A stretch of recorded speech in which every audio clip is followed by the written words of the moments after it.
It's your boy, Stunna. Welcome to Tainted Window. You can see we're full-blown December now. It's blazing cold. But hey, this is the Tainted Window today. Anyway, let's go ahead. Last time I told you our brain is a receiver and transmitter. You need to keep that in mind, because I'm going to explain to you about the most powerful law of universe, which is the law of attraction. Why is the law of attraction most powerful law in the universe? Because the law of attraction is the only law that works regardless. Basically, it doesn't need you. You're doing it.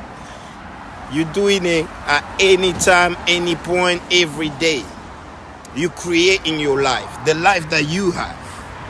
So you should like it because you created it. You created it how? That's how we say you need to watch your thought. That's why we are receiver and broadcaster. You create your life on programs, things that you be taught, things that you learn, things that you believe. Those create your life. You don't create your life by what you do, your job, or things like that. By things that programs that you put into your head yourself, program that other people put in your head, program that authority figure that put in your head. That's how you create your life. You see, other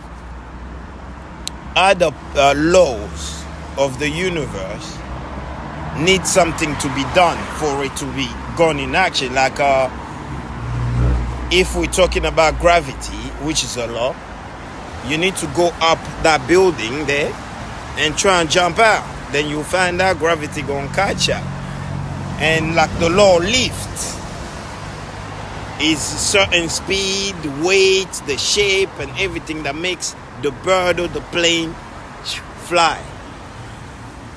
So it needs to be, something needs to be done. Or karma, which is a law too. So you need to hurt somebody, good, bad karma, that will come back to you, or a good karma.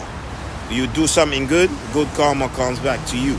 So other law, you need to do something. But the law of attraction works regardless. It's your boy, Stunna, Tainted Window.